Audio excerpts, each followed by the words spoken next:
최근에 아이가 있는 친구 또는 회사 동료들과 얘기해보면 아이들 교육 방향성에 대한 고민을 많이 얘기를 나누곤 합니다. 왜냐하면 AI가 똑똑해지면서 의사, 변호사 시험도 통과했다는 뉴스도 나왔었고요. 거기에다가 최근에 메가스터디 손준쌤이 말씀하시는 것이 이제 사교육도 끝났다라고 하시거든요. 이렇게 AI가 세상의 혁신을 주도하고 있고 사교육 끝판왕이 대한민국 사교육도 끝나간다라고 하는 상황에서 우리 아이들 교육은 어떻게 해야 할지 궁금한데요. 먼저 손준쌤이 말씀하신 사교육이 끝났다는 이야기를 들어보고 다음으로 인공지능 혁신을 주도하고 있는 오픈AI의 샘알트만과 테슬라의 일론머스크가 AI 시대의 미래교육에 대해 인터뷰한 내용이 있어서 공유드려보고자 합니다.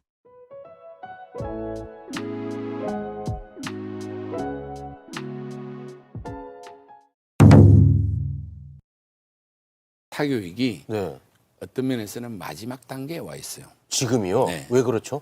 최근에 대치동에서 나타나는 그 의대, 저는 그걸 의대 몰빵이라 그러는데 네네네. 그 뭐 초등학생부터 해서 전부 의대를 향해서 달리잖아요. 근데 어떤 현상이 말기적 단계에 갈 때 오히려 마지막 불꽃이 팍 못 피는 거거든요. 네. 저는 그렇게 보는 겁니다.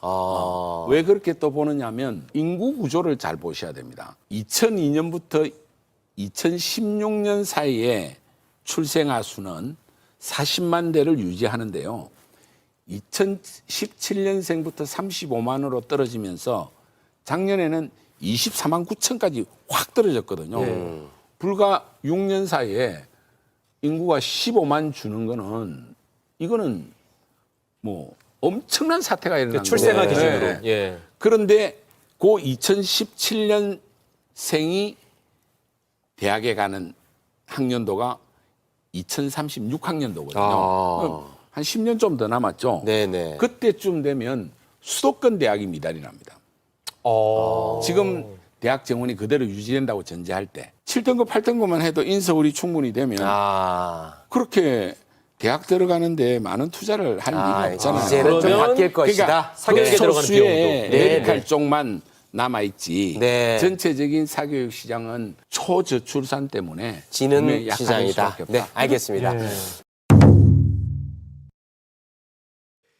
Okay, what do students need to study to survive in the age of artificial intelligence? And we have a lot of students here. Yeah, So, so please words for them.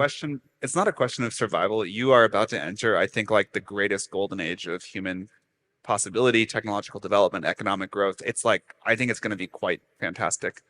To thrive in that world, I think the skills that matter are deep familiarity with the tools and staying abreast of changes and just working with them very closely to develop a great intuition for where things are going and how to make use of it.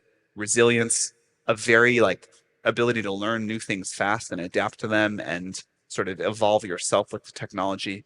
But those are the kind of skills that I think are going to be very much rewarded. The one of the predictions I'm most confident about the future is it's just going to happen much faster than the past did. And that, young people are always the best at adapting to that, but now it's going to be extra valuable.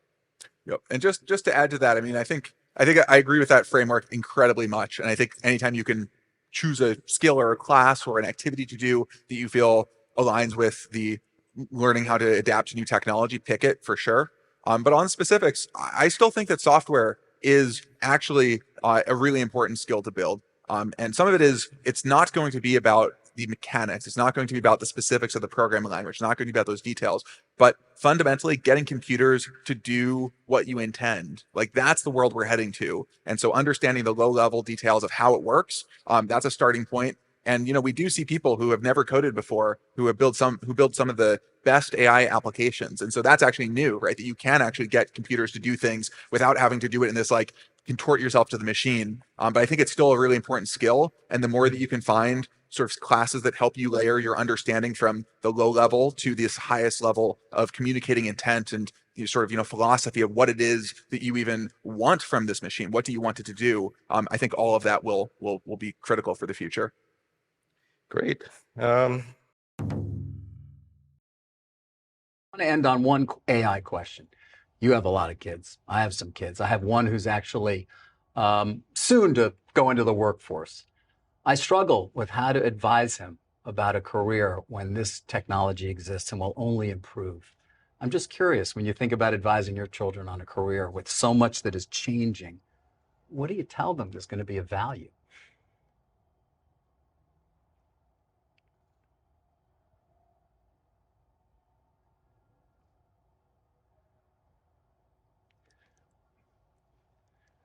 Well, that is a tough question to answer.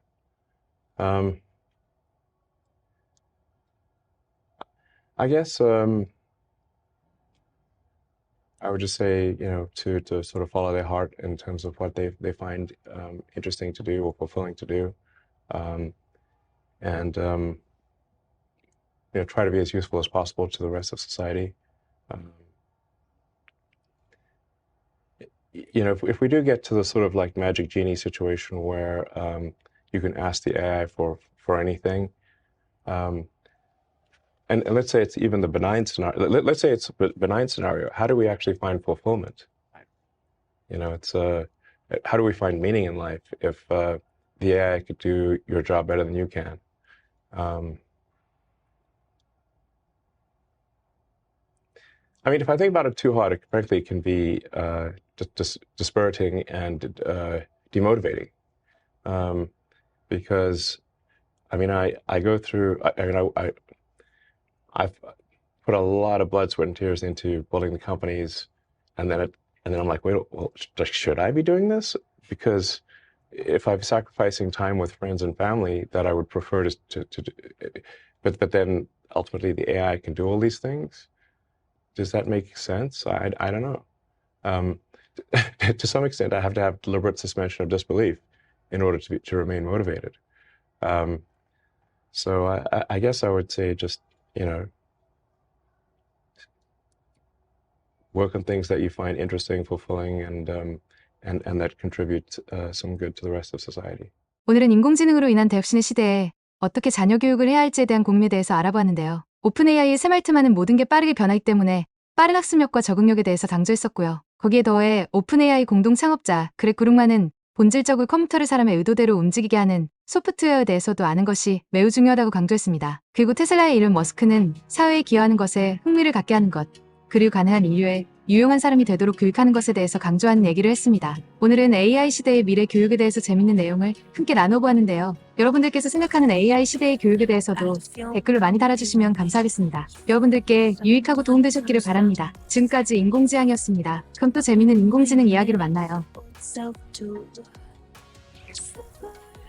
Unspoken, there's only so much hope.